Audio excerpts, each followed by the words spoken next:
प्यार भरे व्यूवर्स को आप सभी को नमस्कार। आज का टॉपिक चंद्र ग्रहण पर पैदा होने वाले बच्चे। फ्रेंड्स, जो नए अभी सब्सक्राइबर्स हैं मेरे, उनको मैं रिक्वेस्ट करूंगी, और जो पुराने भी हैं वो भी, आप सब्सक्रिप्शन के बाद में, सब्सक्राइब करने के बाद में बेल आइकन आता है तो आप उसको दबाइए ताकि आपको मेरी हर वीडियो की नोटिफिकेशन मिले। आइए अब बात करते हैं चंद्र ग्रहण। चंद्र ग्रहण दोस्तों 30 तारीख का है। चंद्र ग्रहण हमारे देश में नहीं दिखाई देगा।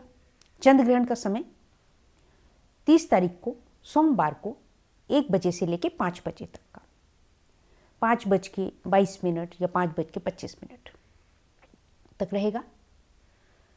दोस्तों, बात ये कि चंद्र ग्रहण पर पैदा हुए बच्चे कैसे होंगे।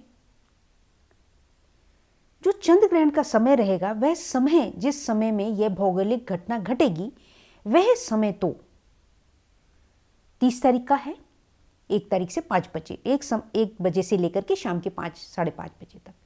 लेकिन जो बच्चे उससे पहले, क्योंकि चंद्रमा जो हैं वो हर राशि में जो है 2 दिन, करीब 2.25 दिन रहते हैं, और कल 29 नवंबर को चंद्रमा जो है वृष राशि में, जो कि उनकी उच्च राशि है, उसमें वो आ जाएंगे 10 बजे, जहां पर कि राहु पहले से हैं।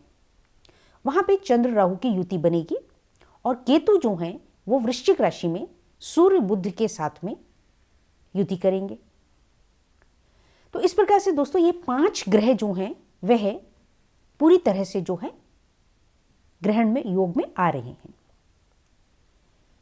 तो एस्ट्रोलॉजिकली ग्रहण जो है वह ग्रहों के हिसाब से कल 10 बजे से ही शुरू हो जाएगा। तो जितने भी बच्चे कल 10 बजे से लेकर के आगे तक 1 तारीख तक पैदा होंगे, वह ग्रहण योग में ही होंगे, जहां पर कि चंद्रमा और राहु की युति रहेगी और सूर्य के साथ में केतु की युति रहेगी। सूर्य बुध केतु। उसके बाद सिर्फ 2.25 दिन के बाद में सिर्फ चंद्रमा मूव करेंगे, जो कि मिथुन राशि में जाएंगे। तब वो ग्रहण, जो चंद्रमा का ग्रहण दोष है, वह नहीं होगा। अब आइए बात करते हैं कि जो इस समय में बच्चे पैदा होंगे, ये आप पत्री यहां पे देख रहे हैं स्क्रीन पर। तो पहली बात कि यह जो पत्री है, जन्म पत्री है, मैं सिंपल एक जो बेसिक पत्री है, मैं उसके आधार पर आपको बता रही हूं, या जिसे हम काल पुरुष की पत्री कहते हैं। 1 नंबर से ही मैं शुरू कर रही हूं। तो 1 नंबर से है, उसमें 2 नंबर में चंद्र और राहु रहेंगे, जो कि 2nd हाउस है, और उसके बाद में फिर 7th हाउस में शुक्र जो है 7 नंबर में ही है, क्योंकि शुक्र अपनी ही स्वराशि में है, तुला राशि में चल रहे हैं। और 8 नंबर में जो है सूर्य, बुध और केतु। तो इस प्रकार से दिसंबर के महीने में वहां से बुध भी जो है मूव कर जाएंगे, लेकिन सूर्य ग्रहण के समय 14 दिसंबर जो रहेगी, तब तक वो वहीं पर हैं, सूर्य बुध केतु, और उस समय शुक्र भी होंगे। तो अभी हम चंद्र ग्रहण की बात कर रहे हैं। तो चंद्र ग्रहण पे ऐसी सिचुएशन, और फिर जो चौथा घर रहेगा, जो कि हमारा 8वां घर इस समय है, वृश्चिक राशि है, तो उसमें सूर्य बुध केतु की युति। फिर 10वीं राशि में शनि स्वग्रही हैं, अपने उसमें हैं, और बृहस्पति वहां पे नीच हो रहे हैं। और 12वीं राशि जो कि मीन राशि है, जो कि गुरु बृहस्पति की राशि है, वह वहां पर मंगल है।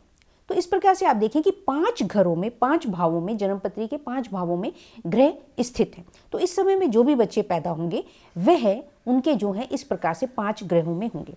तो यह जो है पंच ऋषि जन्मपत्रिका रहेगी, तो अपने आप में एक तरह से शुभकारी। और बृहस्पति की पंचम दृष्टि भी जो पड़ रही है चंद्र राहु पर, तो धन योग अच्छा। इस प्रकार के जो बच्चे होंगे उनका धन योग अच्छा होगा। इन बच्चों का पराक्रम बल भी अच्छा होगा। बच्चे विद्या में निपुण अच्छे होंगे। लेकिन समय के हिसाब से, जिस समय में बच्चे का जातक का जन्म हुआ है, उसके हिसाब से लग्न अलग अलग होगा। और लग्नों की अपनी कैरेक्टरिस्टिक्स होती हैं। अपनी कमजोरियां और मजबूतियां, अच्छाइयां होती हैं, तो उससे भी ये जातक जो हैं प्रभावित होंगे। अगर हम 1 नंबर से ही लेते हैं कि अगर कोई बच्चा ऐसे समय में पैदा हुआ कि उसका 1 नंबर जो है लगन आएगा, तो वहां पर आप देखिए कि एक तो मंगल का लगन हो गया और फिर 12वें स्थान में मंगल है, तो वह बच्चा पूर्णता मांगलिक।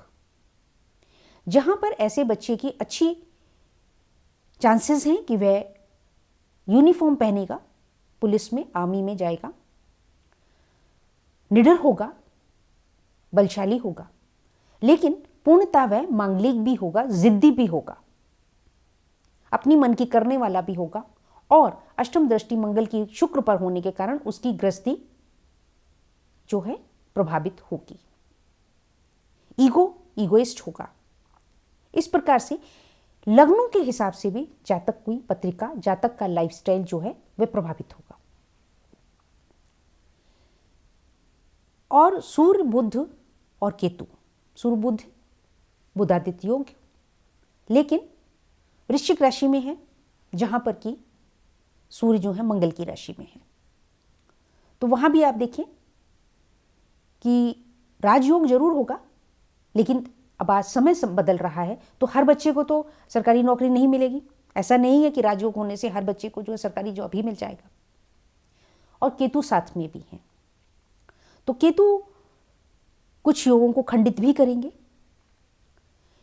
बृहस्पति जो है नीच राशि में है, वह भी घर परिवार, पारिवारिक लाइफ, सुख समृद्धि के लिए शुभकारी नहीं है। शनि के साथ में युति बना रहे हैं, और शनि भी शुक्र पर अपनी दृष्टि डाल रहे हैं 7वें स्थान पर, तो वह भी पारिवारिक लाइफ के लिए शुभकारी नहीं है। तो इस प्रकार से दोस्तों,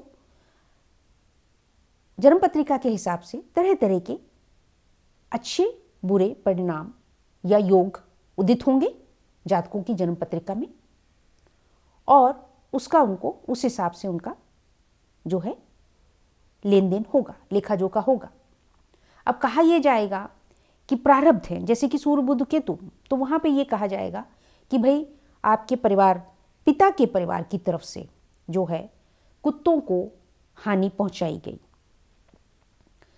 चाहे जाने चाहे अनजाने में, उनके द्वारा जो है कुत्तों की या तो मौत हुई या कष्ट हुआ। ऐसा आप अक्सर देखते भी होंगे कि कई लोग जो हैं नॉर्मल बहुत ज़्यादा कुत्तों के प्रति जो हैं एग्रेसिव होते हैं, और बहुत ही उनका जो व्यवहार है वो कठोर होते हैं कि घर के सामने अगर कोई कुत्ता खड़ा दिख जाए तो एकदम से डंडा लेकर के मारते हैं, या महिलाएं हैं तो झाड़ू लेकर के भगाती हैं। ऐसा होता है। तो ये इंगित अपने आप में कर रहा है। और दूसरी तरफ चंद्र के साथ में राहु का होना, चंद्र ग्रहण, यह है माता पर भी कष्ट, और साथ साथ माता की तरफ से जातक पर उसका प्रभाव। अब वहां पर बहुत ज्यादा अनफॉर्चुनेट होगा अगर मां की पत्रिका में भी चंद्र और राहु की युति है, तो वहां पे बच्चे के, जातक के अपने माता से संबंध अच्छे नहीं होंगे। तो दोस्तों, इस प्रकार से मूलतः मैंने बताया कि कल 10 बजे से लेकर के 1 तारीख तक जो बच्चे पैदा होंगे वो जो हैं चंद्र ग्रहण के घेरे में आएंगे। और राहु केतु का अगर आप देखते हैं तो राहु जो, जैसा कि मैंने आपको बताया ही है कि वह क्लॉकवाइज चलते हैं, तो उसमें जो है राहु और केतु के बीच में अगर आप देखें तो सारे ही ग्रहण जो ग्रह हैं वह आ रहे हैं, सिर्फ एक शुक्र को छोड़ करके जो कि स्वग्रही हैं, तुला राशि में है। मंगल, शनि, बृहस्पति और सूर्य बुध केतु तो है ही ग्रहण में। तो इस प्रकार से सारे ही ग्रह जो हैं यह भी एक अशुभ योग है। ये अब करना क्या होगा? जो बच्चे इस समय में पैदा होते हैं तो उनके माता पिता को क्या करना है? पहली बात, जो महिलाएं इस समय प्रेग्नेंट हैं और जिनको कि ऐसा है कि इस समय में कभी भी बेबी हो सकता है, तो उनको क्या क्या करना है? आप पहले से ग्रहण शुरू होने से पहले, वैसे मैं ये कहूंगी कि आप कल से ही संडे का दिन है, आप कल से ही यह सामग्री को निकाल करके आप रख लें और उसके बाद फिर सोमवार को भी इन्हीं सामग्रियों का कुछ भाग और भी निकाल करके आप रख लें 1 बजे से पहले पहले। और उसके बाद में आप किसी ज़रूरतमंद को या किसी भी धर्म स्थान में इन सामग्री को दान करें, इन पदार्थों को दान करें। अब इसमें क्या क्या रहेंगे? एक गुड़, वो आपकी श्रद्धा के ऊपर है। आप चाहे आधा किलो कर लेते हैं तो आप आधा किलो जो है सोमवार को भी आप निकाल करके रखेंगे। इसी प्रकार से मूलियाँ जो जड़ वाली हैं उसमें आप मूली, शलजम, गाजर कुछ भी ले सकते हैं। लाल वाली मूली मिल जाए या गाजर हो तो अति उत्तम होगा, वह निकालें आप 1.25 किलो कम से कम, या कम से कम 8 पीसेज आप निकाल के रखें। शहद थोड़ी सी, जितना आपसे संभव हो सके 1 शीशी शहद की, मात्रा कितनी हो यह आप पर निर्भर करता है, आप जैसा संभव हो सके आपके लिए। और कुछ दक्षिणा मिनिमम जितनी भी आप कर पाएँ, अगर 11 रुपये कर पाएँ तो 11 रुपये ही निकालें, कल भी निकालें और फिर परसों ग्रहण शुरू होने से पहले भी निकाल करके रखें। तो दोस्तों इस प्रकार से यह रहेगा। और एक नारियल, एक जटा वाला जो पूजा वाला नारियल रहता है वो आप एक कल भी निकालें और एक परसों भी निकालें। और साथ में दोस्तों थोड़ा सा अमाउंट आप दही का, दोनों ही दिन जो है, जो सामग्री आप कल निकालते हैं वह आप परसों सुबह दान दे सकते हैं, और जो परसों निकालेंगे, सोमवार को निकालेंगे, वह आप मंगलवार को दे दीजिए, या दोनों आप एक साथ भी दे सकते हैं। ये आपके ऊपर डिपेंड है, जैसी आपके लिए पॉसिबल हो। तो इस प्रकार से दोस्तों दही, नारियल, शहद, गुड़ और जड़ वाली कोई सब्जी, ये 5 पदार्थ हैं। ये 5 पदार्थ आप निकाल करके रखें। जो महिलाएं प्रेग्नेंट हैं और कभी भी उनको ऐसा लगता है कि इस समय में कभी भी बेबी हो सकता है, वैसे तो आजकल डॉक्टर्स बता ही दिया करते हैं, तो ड्यू डेट जो है और आगे पीछे भी 1-2 दिन आगे पीछे भी होता है, इसलिए मैं चाहूँगी कि सभी प्रेग्नेंट महिलाएं जो इस टाइम फुल टाइम में हैं ऑलमोस्ट, तो उनको यह उपाय कर लेना चाहिए, जो कि उनके अपने लिए भी शुभता रहेगा और आने वाले बच्चे के लिए भी शुभकारी होगा। क्योंकि मंगल की दृष्टि है, इस प्रकार से ज़्यादातर लोगों की सिजेरियन भी संभावना है, सिजेरियन भी हो बच्चे। जहाँ पर मांगलिक बच्चे बनेंगे, जब लगन ऐसे होंगे कि मांगलिक 1 नंबर में मंगल 12 राशि आएगी, या चतुर्थ भाव में आएगी, या अष्टम भाव में आएगी, तो उस हिसाब में जो है मांगलिक बच्चा होगा। और मांगलिक बच्चा होने पर काफ़ी स्ट्रॉन्ग केसेस होते हैं कि सिजेरियन ऑपरेशन हो, या अचानक से एकदम ऐसी सिचुएशन बन जाए कि सिजेरियन। तो लोग कई बार अचंभा भी करते हैं कि अरे हमारा तो बिल्कुल नॉर्मल था, डॉक्टर ने कहा था नॉर्मल डिलीवरी होगा, फिर अचानक से एकदम ऐसा क्या हो गया कि जो हमें सिजेरियन पर जाना पड़ा। तो ये दोस्तों ग्रह की स्थिति के हिसाब से इस प्रकार से यह योग बन जाते हैं। तो इस प्रकार से दोस्तों ये प्रस्तुति, हाँ बात रही कि चंद्र ग्रहण हमारे देश में दिखाई नहीं देगा। दोस्तों दिखाई नहीं देगा, लेकिन ये तो मानते हैं ना आप कि भौगोलिक प्रक्रिया है, हमारी धरती उससे प्रभावित हो रही है। भारत में नहीं घटित हो रहा है, बात अलग है, लेकिन ग्रह स्थिति तो है। ग्रह स्थिति तो होने वाले बच्चों की पत्रिका में आएगी, यही मिलेगी आपको, वो तो आपको ग्रहण दिखाएगी। तो यही ज्योतिष विद्या की उत्कर्षता है कि आपको पहले से, मैं हमेशा कहा करती हूँ, prevention is better than cure. तो आप ये सामग्री को निकाल करके श्रद्धा के साथ में जितने भी आपसे बन पाए आप रख लें। मैंने बेयर मिनिमम वैसे आपको बताया है 1.25 किलो। अगर 1.25 किलो संभव नहीं है, आप 250-250 ग्राम ही ले सकते हैं, पाव ही ले सकते हैं, आप शहद की छोटी सी शीशी ले सकते हैं, जो आपसे बन पड़े आप इस प्रकार से करें, लेकिन दोनों ही दिन कर लें तो बहुत शुभकारी होगा।